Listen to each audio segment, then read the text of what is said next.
everyone, it's Emily, and today I'll be ranking all the ways that you can buy and experience brand new games, from worst to best. For many new releases, I get asked all the time about which console or platform I'm planning to buy a game on, and in what method.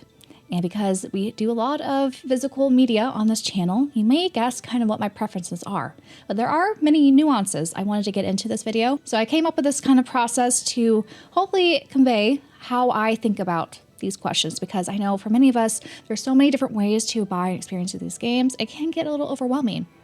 And hopefully seeing how I think through the process may help some of you think of what suits your preferences the best.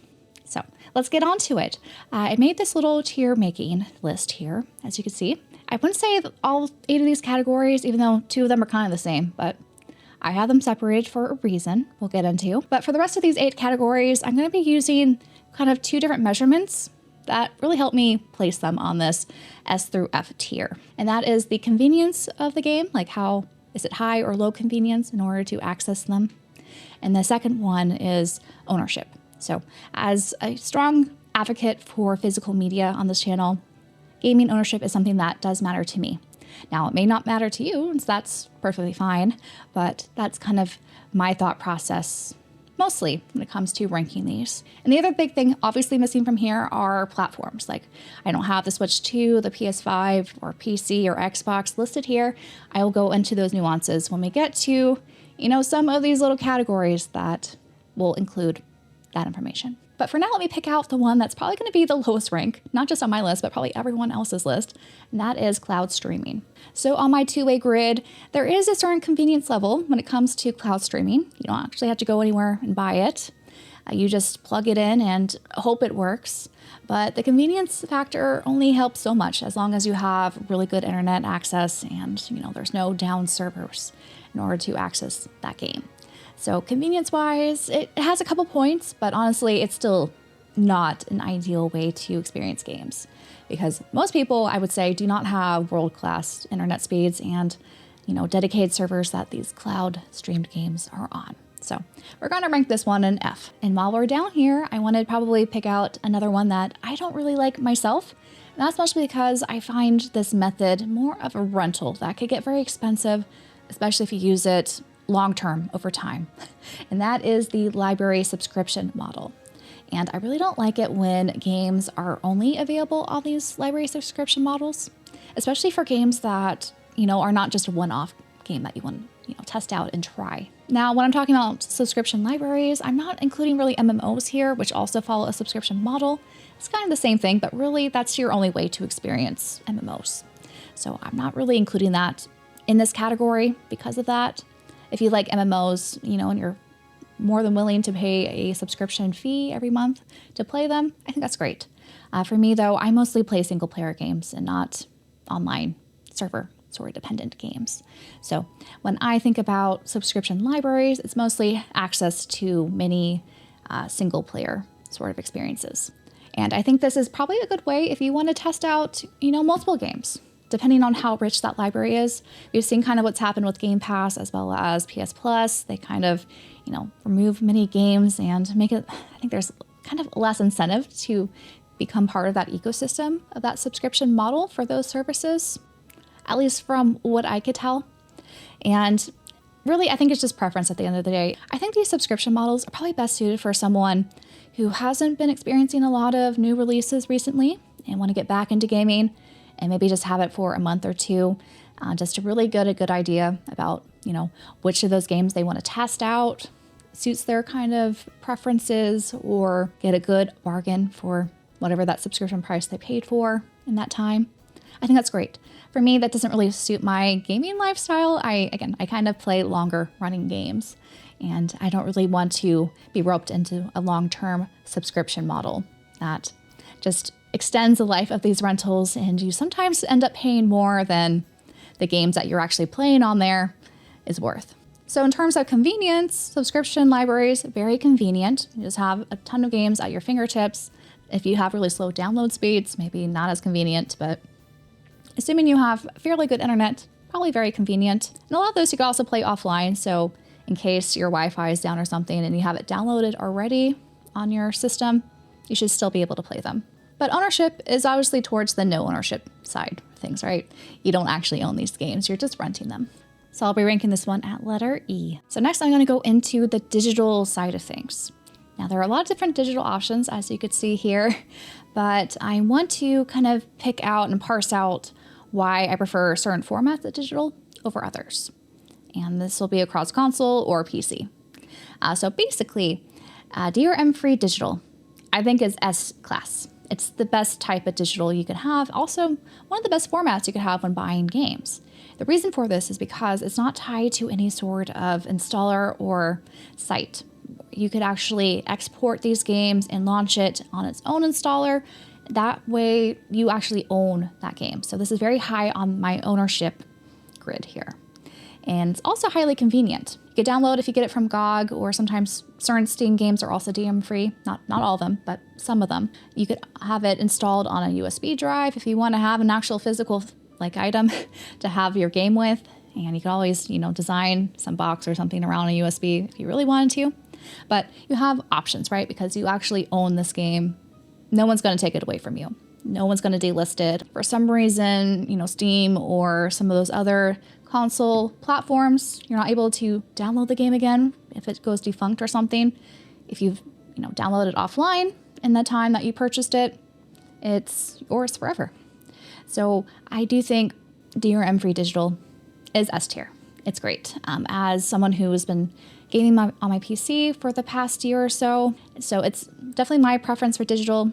There are some caveats, of course, to this, but if I'm buying a brand new game and the price is not different from anywhere else, I will always go with the DRM-free option. There are plenty still DRM digital games that, are worthy of consideration. Usually if there's a sale price, and you kind of consider, at that price, we could say this is like a rental, right? So I would be willing to buy some sort of digital game at a certain price. But if we're looking at MSRP, full $70, it's a little bit more difficult for me to go with a DRM digital. There are exceptions, of course. I have a huge Steam library because I'm part of my brother's family library plan. We have over 800 games on there.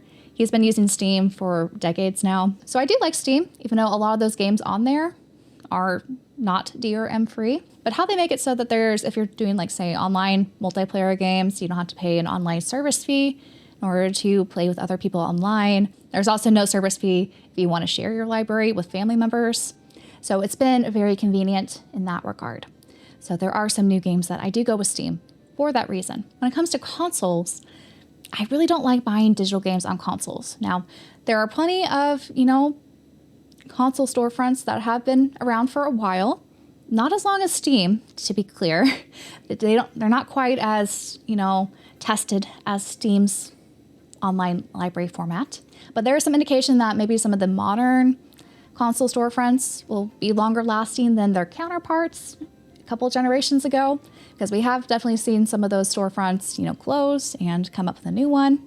And it's really tiring, right, to buy the same game on different consoles, even if it's the same system or family of systems, if you will.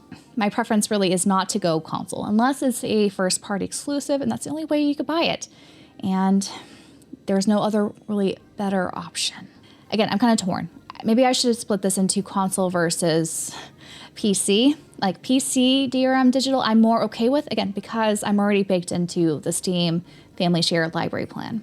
And I like how they handle their online games, and there's mods you could do if, for whatever reason, they're not being updated.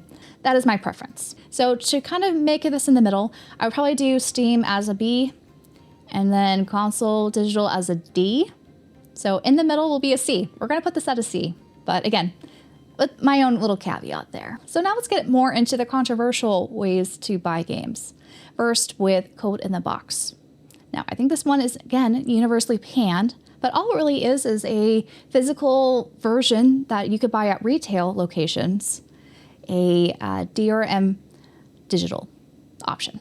So not DRM free, because usually these codes in the box are just console exclusive digital options. And yeah, they're not so great. If I was going to rate, console digital games as a D, You better believe code in the box I think is even worse because it's less convenient because you have to actually enter in the code that you buy. And you also have this wasted plastic that is unnecessary. Like you don't need that piece of hunk of plastic on your shelf, at least in my opinion, especially if it doesn't really carry anything of value. I know some people like to have cases just of like the cover art and stuff, but you can make that yourself. You don't need to actually go buy an official one. But that's just my maybe hot take. Digital DRM on consoles, I rank as a D. This is going to be an E because you still have the convenience. Like once you enter that code into your system, it's basically just a DRM digital option. But yeah, I don't think it's a great look. And they do also expire. So you have to be a little bit careful if you do buy these code in the box, whether or not the code has expired or not. So next up, I have these two next categories that I think are kind of virtually the same. Though, you know, some people like to think if you're only talking about one, you're not talking about the other. So I've split them up for you and we will talk about them separately. Just again, to bring some nuance to this discussion.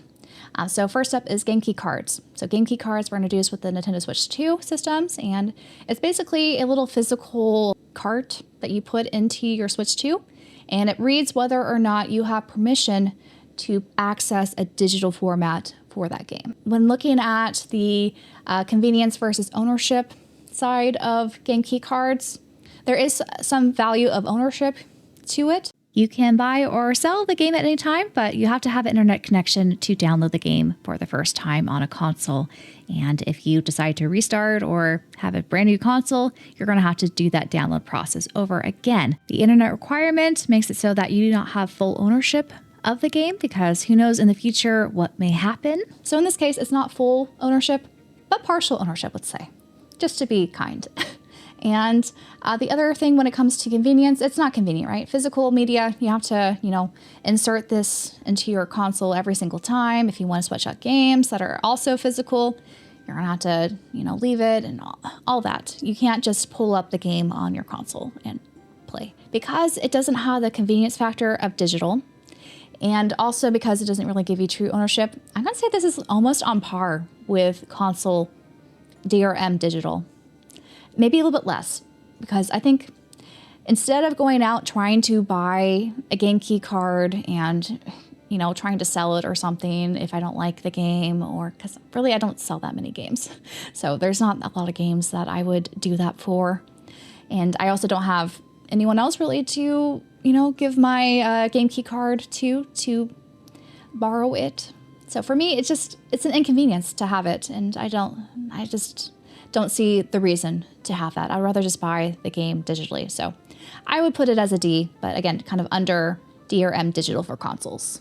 Is how I would rank game key cards. Now, game key discs are very similar. There's an internet requirement you need when you boot up the game for the first time, where you have to download the majority of the game onto your console system. What it does is you put the disc in and it downloads the rest of that game onto your system. So in order to access the game, you're still going to need the disc in your console to access what you had downloaded, unless, of course, there's, some online multiplayer or something. That goes without saying that you're going to need to have some sort of access online to, access that part of the game.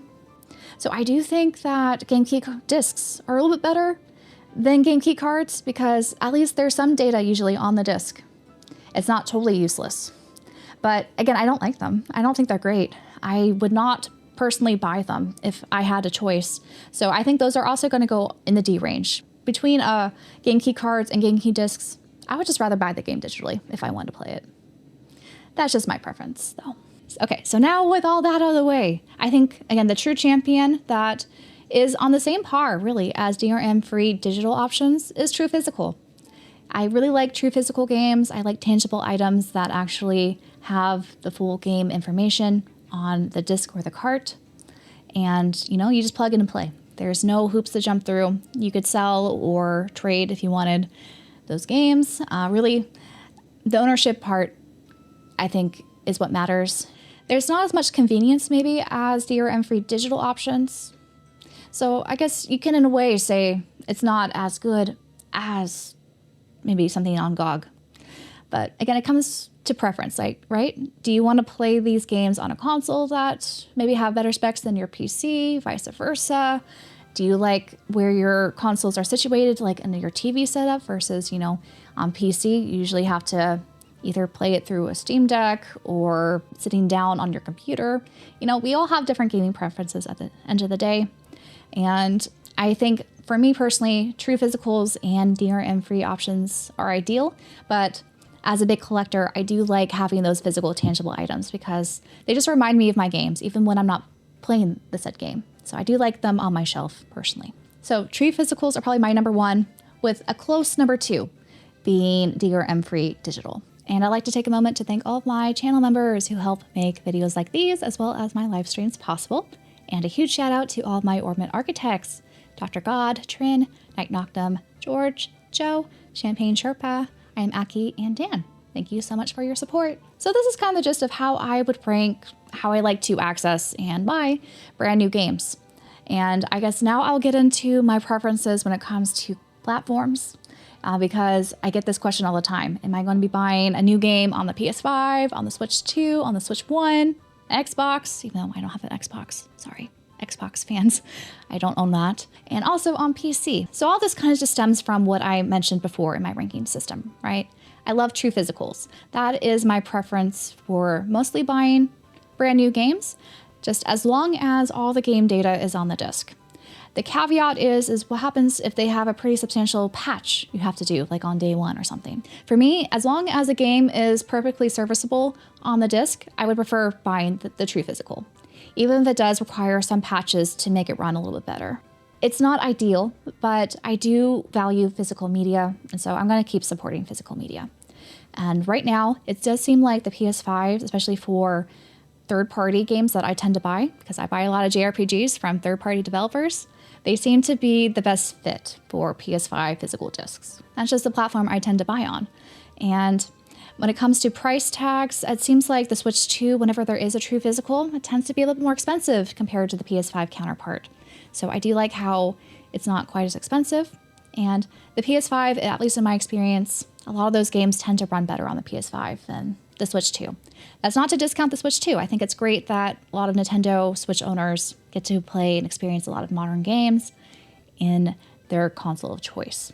I think it's fantastic. For me, though, if you compare the specs, also the price point, it just makes sense for me to buy it on the PS5. I will admit, when it comes to handhelds, I prefer dedicated handheld games in handheld versus multi-platform games in handheld form.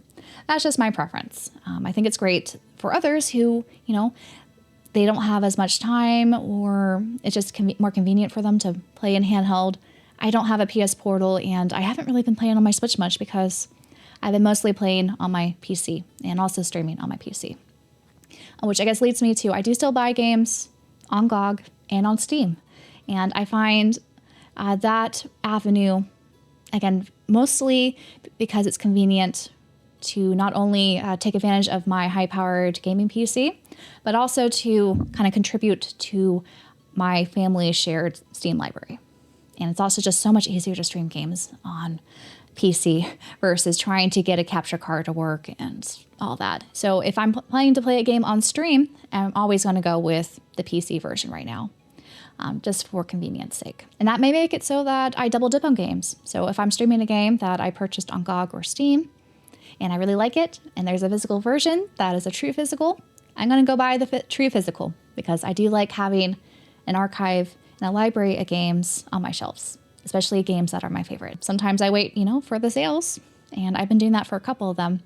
But, at the end of the day, I do think there's a lot of great ways to experience games, but it's okay to also have your preferences. And I think knowing what you prioritize when it comes to game ownership, as well as convenience, that's just going to set yourself up for success. That way there's no barriers or analysis paralysis of, oh no, how should I be experiencing and buying this game? So once you kind of, figure out what you value when it comes to buying these games, it just makes the process much easier, right? You don't have to keep thinking about it and not playing those games you're excited about. But anyways, I hope you guys enjoyed this video and at least held you thinking about how you wish to buy and experience games in this day and age. And I'd love to hear, even if it's different from me, what your preferences are when it comes to buying games. Are they similar, different? I'd love to hear. Anyways, you guys all take care, and until my next video, bye guys.